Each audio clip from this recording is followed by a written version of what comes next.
నమస్తే welcome to prime 9 come to the point. ఈ రోజు మన ఈ కమ్ టు ద పాయింట్ కార్యక్రమంలో మాట్లాడుకునే పాయింట్ ఏంటో తెలుసా? ఎర్రచందనం ఆంధ్ర గర్వం, మీరు దాన్ని ధ్వంసం చేస్తే నేను మంత్రిని కాదు ఒక యోధుణ్ణి అంటూ ఎర్రచందనం స్మగ్లర్లను హెచ్చరించారు. ఎవరు అంటే డిప్యూటీ సీఎం పవన్ కళ్యాణ్ గారు హెచ్చరికలు జారీ చేశారు. చాలా మంది అరే గతంలో ఎవరు ఇలా చేయలా, ఈయన మాత్రమే చేశారని అనుకుంటున్నారు. వాస్తవమే. కాకపోతే ఆయన తన ప్రాణాన్ని పణంగా పెట్టి ఈ అటవీ తల్లి సంపదను, ఈ రాష్ట్ర సంపదను ఎందుకు కాపాడాలి అని అనుకుంటున్నారు అనే దాని మీద మాట్లాడుకుందాం. ఈ చర్యలు, ఈ స్మగ్లర్లకు ఆయన ఇచ్చిన అల్టిమేటం అనేది ఎంత డేంజర్, ఆయన ప్రాణాలను ఎందుకు ఇంతగా రిస్క్లో పెట్టుకుంటున్నారు, ఏ విధంగా ప్రమాదం అనే అంశాల మీద ఈరోజు మనం మాట్లాడుకోబోతున్నాం. అయితే ఈ వీడియోలో నేను చెప్పిన అంశాలు కనుక మీకు నచ్చితే తప్పకుండా ఒక లైక్ చేయండి. ఎందుకంటే ఇటువంటి వీడియోలు వాస్తవంగా ప్రజల ముందుకు తీసుకొచ్చే వీడియోలు, మరిన్ని పాయింట్లతో నేను మీ ముందుకు తీసుకువస్తా.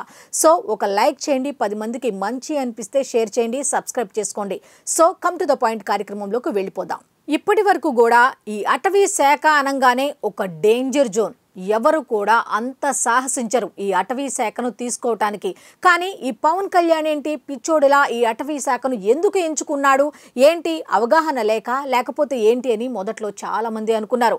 అయితే ఆయన విజన్ వేరు. ఎందుకంటే విజనరీ నాయకుడు సమక్షంలో పనిచేస్తున్నారు కాబట్టి ఆయన విజన్ వేరేనా అంటే ఎస్ అవుననే చెప్తున్నారు చాలా మంది. అయితే గతంలో దాదాపు ఒక 10 మంది వరకు ఈ అటవీ శాఖను ఎంచుకున్న వాళ్ళు చాలా మంది కూడా రాజీనామాలు చేసి వెళ్ళిపోయారట. అయితే ఈయన మాత్రం నేను దిగుతా రంగంలోకి అంటూ డైరెక్ట్గా దిగారట. గతంలో అక్కడ ఎటువంటి ఎన్కౌంటర్లు కానీ లేకపోతే ఏమైనా దాడులు జరిగితే బలయ్యే వాళ్ళు ఎవరు అంటే అయితే కూలీలు అయ్యేవాళ్ళు, లేకపోతే ఆ ఉన్నత అధికారులు అయ్యేవాళ్ళు, ఆ ఫీల్డ్లో దిగిన అధికారులు అయ్యేవాళ్ళు. కానీ ఇప్పుడు సాక్షాత్తు ముఖ్యమంత్రి తర్వాత ముఖ్యమంత్రి హోదాలో ఉన్న ఉప ముఖ్యమంత్రి పవన్ కళ్యాణ్ గారు రంగంలోకి దిగారు. మరి వాళ్ళ టార్గెట్ ఆయన అవ్వకుండా ఉంటారా? ఒక్కసారి ఆలోచించండి. ఎందుకంటే అక్కడ రూపాయి కాదు, 2 రూపాయలు కాదు, 100 రూపాయలు కాదు, లక్షల కోట్లకు సంబంధించి వాళ్ళకి నష్టం కలగబోతోంది. ఇటువంటి చర్యలకు పవన్ కళ్యాణ్ అడ్డుపడితే వాళ్ళ టార్గెట్ పవన్ కళ్యాణ్ కాకుండా పోతారా? ఒక్కసారి ఆలోచించండి. ఇది సామాన్యులమైన మనమే మాట్లాడుకుంటున్నాం, అలాంటిది పవన్ కళ్యాణ్ గారికి తెలియకుండా ఉంటుందా అని చాలా మంది అనుకుంటున్న మాట. అయితే ఈ స్మగ్లర్ల విషయంలో, ఈ ఎర్రచందనానికి సంబంధించిన స్మగ్లింగ్ విషయంలో ఈ డిప్యూటీ సీఎం పవన్ కళ్యాణ్ తీసుకున్న చర్యలు ఏ విధంగా ప్రమాదం కాబోతున్నాయి అనే దాని మీద మనం మాట్లాడుకోబోతున్నాం. కాబట్టి ఫస్ట్ పాయింట్ ఏమిటి అంటే కొన్ని లక్షల కోట్లలో వాళ్ళకి నష్టం కలగబోతోంది. వాళ్ళు చూస్తూ ఊరుకోరు కదా. ఫస్ట్ పాయింట్ ఏదో ఒకటి చేయడానికి ట్రై చేస్తారు, అదొక ఫస్ట్ పాయింట్. అయితే నెక్స్ట్ పాయింట్ ఇంకోటి ఏంటంటే ఉన్నతాధికారుల్లోనే ఈ స్మగ్లింగ్ సంబంధించి ఇన్ఫర్మేషన్ ఇచ్చేవాళ్ళు కూడా ఉంటారు. అటువంటి ఇన్ఫర్మేషన్ ఈ పవన్ కళ్యాణ్కి సంబంధించిన అయితే పర్యటనకు సంబంధించి ఆయన ఏ విధంగా ఎప్పుడు ఏం చేయబోతున్నారో ఆల్రెడీ చెప్పారు. ఆపరేషన్ కగార్ రూపంలో ఒక చర్యనైతే మేము తీసుకోబోతున్నామని. దాని గురించి లీక్ చేస్తే ప్రమాదం అనేది ఎవరికి ఉంటుంది? ఒక్కసారి ఆలోచించండి. నెక్స్ట్ రాజకీయ ఒత్తిడి. అదేంటి అన్ని శాఖల్లోకి వస్తాడు, అలాగే తన శాఖలో కూడా ఇంత పకడ్బందీగా వెళ్తున్నారు. దీనివల్ల స్మగ్లర్లు రాజకీయ ఒత్తిడి తీసుకొస్తారు, రాజకీయ నాయకులు ఈయన మీద ఒత్తిడి తీసుకొస్తారు. అయితే ఇతను ఎవరి మాట వినడు కాబట్టి అనే కక్షతో ఏదైనా చేసే అవకాశం ఉండదా అంటే ఒక్కసారి ఆలోచించుకోండి ప్రమాదం ఏ విధంగా ఆయనకు పొంచి ఉంది అనేది. అయితే ఈయన ఫీల్డ్లోకి ఒకవేళ అడవిలోకి వెళ్తే స్మగ్లర్లు పొంచి ఉండరా? ఇన్ఫర్మేషన్ వెళ్తే వాళ్ళు కాచుకొని కూర్చోరా అంటే ఈయన కోసం కాచుకోకుండా ఎలా కూర్చుంటారు? కొన్ని లక్షల కోట్ల ఆదాయం వాళ్ళకి పోతుంది కదా. మరి అటువంటి అప్పుడు వీళ్ళు పవన్ కళ్యాణ్ని టార్గెట్ చేయకుండా ఉండబోతారా అని చాలా మంది అనుకుంటున్న మాట. జనరల్గా అటవీ శాఖ అనేసరికి డేంజర్ జోన్. చాలా మంది కూడా గతంలో చెప్పుకున్న మాటే, ఇతను తీసుకున్న తర్వాత కూడా చాలా మంది అనుకున్న మాటే. అయితే అడవి తల్లి నా కన్న తల్లి, నేను ఉప ముఖ్యమంత్రిని కాదు, నేను మంత్రిని కానే కాదు, నేను అడవి బిడ్డను అంటూ అడవిలో ఉన్న గిరిజనులు నా వాళ్ళు, నా సోదరులు, వాళ్ళ కోసం నేను ఏదైనా చేస్తా. అలాగే మన సంస్కృతి సాంప్రదాయాలను కాపాడటానికి నేను ఏ విధంగా నా ప్రాణాలు అర్పించడానికైనా నేను ముందుకు వస్తా. ఒకసారి చనిపోతే మనిషి, 10 సార్లు చనిపోతే మనిషి ఎలా అవుతాడు అంటూ చావును కూడా లెక్క చేయకుండా ఇంత ధైర్యంగా వచ్చిన మంత్రి ఎవరైనా ఉన్నారా గతంలో కానీ ఇప్పుడు కానీ అంటే నా భూతో నా భవిష్యత్ అంటున్నారు చాలా మంది రాజకీయ విశ్లేషకులు.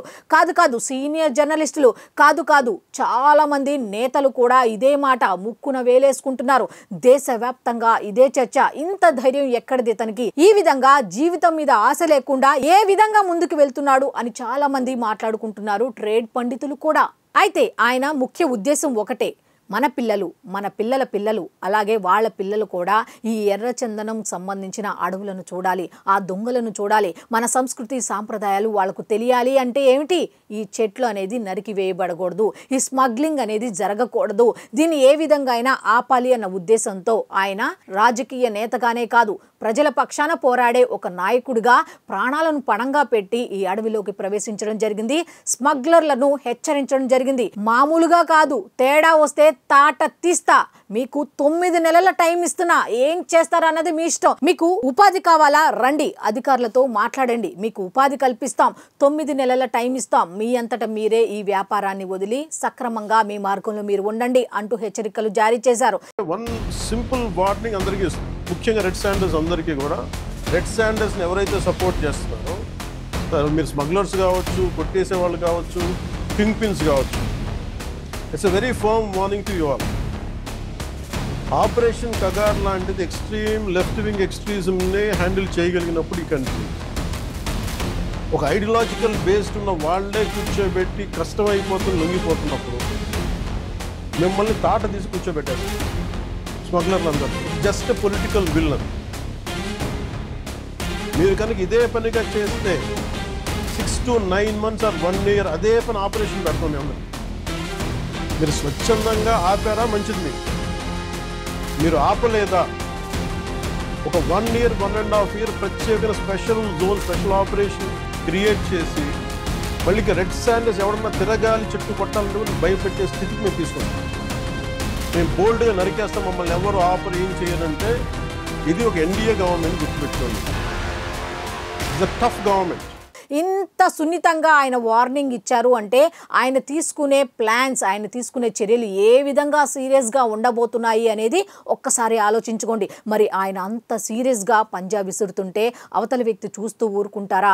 అంటే పవన్ కళ్యాణ్ కోసం వేచి చూడరా అంటే ఎందుకు వేచి చూడరు? పవన్ కళ్యాణ్కి ప్రాణాపాయ స్థితి ఉందని చాలామంది అభిమానులు కానీ, ప్రజల్లో ఆయన ఇష్టపడే వాళ్ళు కానీ, ఇలాంటి మంత్రిని మేము ఎక్కడా చూడలేదు అనుకునే వాళ్ళందరూ కూడా ఆశ్చర్యం వ్యక్తం చేస్తున్నారు. అయితే ఫ్యాన్స్ కానీ, అభిమానులు కానీ, లేకపోతే ఆయన్ని ఇష్టపడే ప్రజలు కానీ, లేకపోతే నాయకులు కానీ, లేకపోతే ముఖ్యంగా స్వాతంత్రం వచ్చినప్పటి దగ్గర నుంచి కూడా కరెంటే ఎరుగని గ్రామాలకు ఆయన కరెంటు తీసుకొచ్చారు, రోడ్లే ఎరుగని గ్రామాలకు ఆయన రోడ్లు తీసుకొచ్చారు. మరి ఆయన గిరిజన ప్రియుడు కాకుండా ఉంటారా? అటువంటి గిరిజనులు కూడా ఆయన గురించి చెప్తున్న మాట ఏమిటో తెలుసా? సామి జాగ్రత్త, పులి నోట్లో, ప్రమాదం నోట్లో తలపెట్టావు, చాలా చాలా జాగ్రత్త సామి, నీకు ఏదైనా అయితే ఆంధ్ర రాష్ట్రం ఒక యుగాన్నే కోల్పోతుంది, ఒక నాయకుడిని కాదు ఒక యుగాన్నే కోల్పోతుంది, జాగ్రత్త స్వామి, పులి నోట్లో తలపెట్టావు, నీ జాగ్రత్తలు నువ్వు తీసుకో అంటూ కొన్ని రకాల జాగ్రత్తలు అయితే వాళ్ళు డిస్కస్ చేసుకుంటున్నారు. ఆ కొన్ని రకాల మాటలు మన దాకా వచ్చే అవి ఏంటి అనేది ఒకసారి చూద్దాం.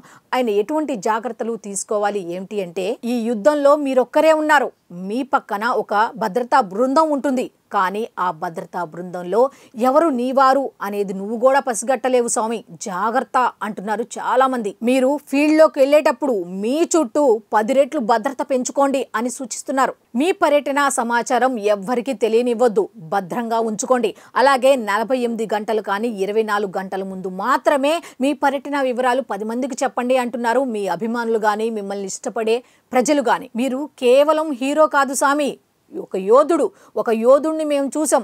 అప్పట్లో అల్లూరి సీతారామరాజుని చూసాం, ఆ తర్వాత మిమ్మల్నే, గిరిజనుల కోసం ఈ విధంగా శ్రమించే వ్యక్తిని మిమ్మల్నే చూసాం. సనాతన ధర్మం గురించి కాపాడే వ్యక్తిని, దాని గురించి పరితపించే వ్యక్తిని మిమ్మల్నే చూస్తున్నాం. అడవిని ఆదాయ వనరుగా చూసే వాళ్ళని చూసాం, కానీ ఒక తల్లిలా భావించి దాని సంపదను కాపాడాలి అని చూసే ఒకే వ్యక్తిని నిన్నే చూసాం స్వామి.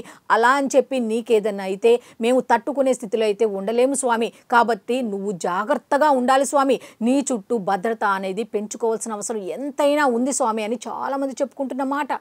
మీరు తీసుకునే ప్రతి చర్యలో మీరు గెలవాలి, కానీ మీరు సురక్షితంగా ఉండాలి. మీ భద్రత ఎంత ముఖ్యమో అట్లాగే రాష్ట్ర ప్రజలు, పరిపాలన ఎంత ముఖ్యమో మీకు మీ కుటుంబం ఉంటుంది, అలాగే మీ జీవితం కూడా అంతే ముఖ్యం స్వామి, మీ ప్రాణాలు కూడా అంతే ముఖ్యం స్వామి. ఏది చేసినా సరే ఆలోచించండి, మీ భద్రత పెంచుకోండి, ఎవ్వరికీ కూడా ఒక చిన్న సమాచారాన్ని కూడా లీక్ చేయకుండా ఉండండి అంటూ బుల్లెట్ ప్రూఫ్ కారుతో కానీ, లేకపోతే చుట్టుపక్కన ఉండే మీ భద్రతా సిబ్బందిని కానీ ఎవ్వరును, నీ నీడను కూడా నమ్మొద్దు స్వామి అని చాలామంది బాధతో మీరు చేస్తున్న చర్యలు చూస్తుంటేనే ఆనందంగా ఉంది. కాకపోతే ఈ ఎఫెక్ట్ అంతా మీ మీద ఎక్కడ పడుతుందో అని మీ అభిమానుల్లో కానీ మిమ్మల్ని ఇష్టపడే వారిలో కానీ ఒక ఆందోళన అయితే కొత్తగా చెలరేగింది అని చాలామంది చెప్తున్న మాట. శేషాచలంలో అర్ధరాత్రి 2 గంటల సమయం. ఒక లైట్ మిణుకు మిణుకు మిణుకు మిణుకు అంటుంది. ఒక చెట్టు కింద రక్తపు మరకలు. అక్కడ ఒక ఫారెస్ట్ రేంజ్ అధికారి చనిపోయి ఉన్నాడు. అంటే దేనికోసం అనుకుంటున్నారు? ఒక ఎర్రచందనం దొంగ కోసం. అది కూడా 1 కేజీ ఎర్రచందనం కోసం ఒక అడవి రేంజర్ తన ప్రాణాలు కోల్పోవాల్సి వచ్చింది. అంటే ఇప్పుడు ఒకసారి ఆలోచించండి, 1 కేజీ ఎర్రచందనం గురించే ఒక వ్యక్తిని, ఒక అధికారిని ఆ విధంగా తన ప్రాణాలు కోల్పోవాల్సి వస్తే ఇప్పుడు కొన్ని కోట్ల నష్టం, కొన్ని లక్షల కోట్ల నష్టం, వేల కోట్ల నష్టం వాటిల్లబోతుంది. ఎవరికి అంటే ఎర్రచందనం స్మగ్లింగ్ చేసే వాళ్ళకి గుండెల్లో రైళ్లు పరిగెడుతున్నాయా అంటే పవన్ కళ్యాణ్ గారు ఇచ్చిన వార్నింగ్తో వాళ్ళ గుండెల్లో రైళ్లు పరిగెడుతున్నాయి తెలుసా? మరి అలాంటి రక్తపు వ్యాపారం మీద యుద్ధం ప్రకటించావు స్వామి. నువ్వు చాలా జాగ్రత్తగా ఉండాలి. నీ కోసం నువ్వు ఎప్పుడు దొరుకుతావా అని 10 కళ్ళు నీ కోసం ఎదురు చూస్తుంటే నువ్వు 10 అడుగులు ముందుకు పరిగెత్తేలా నీ భద్రతా ఏర్పాట్లు ఉండాలని చాలా మంది కోరుకుంటున్నారు. అయితే కేవలం మీరు ప్రజాసేవ కోసమే వచ్చారు. అలా అని చెప్పి మిమ్మల్ని కోల్పోవడం మాకు ఇష్టం లేదు. మీరు గెలవాలి, కాకపోతే మీరు అన్నిట్లో జాగ్రత్త వహించాలి అంటూ చాలా మంది చెప్పుకుంటున్న మాట. ఇది పవన్ కళ్యాణ్ గారికి రిక్వెస్ట్ల మీద రిక్వెస్ట్లు పెడతారేమో బహుశా ఈ వీడియో గనక వాళ్ళందరికీ చేరితే. ఎర్రచందనం కాపాడటం మీ లక్ష్యం అయితే మీరు చల్లగా ఉండి ప్రజాపాలన చేయాలి అని దేవుణ్ణి కోరుకోవటం మాత్రం మా లక్ష్యం అంటూ చాలా మంది చెప్తున్న మాట. పవన్ కళ్యాణ్ గారు మీరు అయితే ఇటువంటి చర్యలు తీసుకునే ముందు, తీసుకున్న తర్వాత కూడా మీ భద్రతకు ఈసారి అయితే ఇంపార్టెన్స్ ఇచ్చి తీరాలి అని చాలామంది చెప్తున్నారు. సో ఇది ఈనాటి కమ్ టు ద పాయింట్ కార్యక్రమం. మళ్ళీ రేపటి కమ్ టు ద పాయింట్ కార్యక్రమంలో కలుసుకుందాం. అంతవరకు సెలవు, నమస్కారం.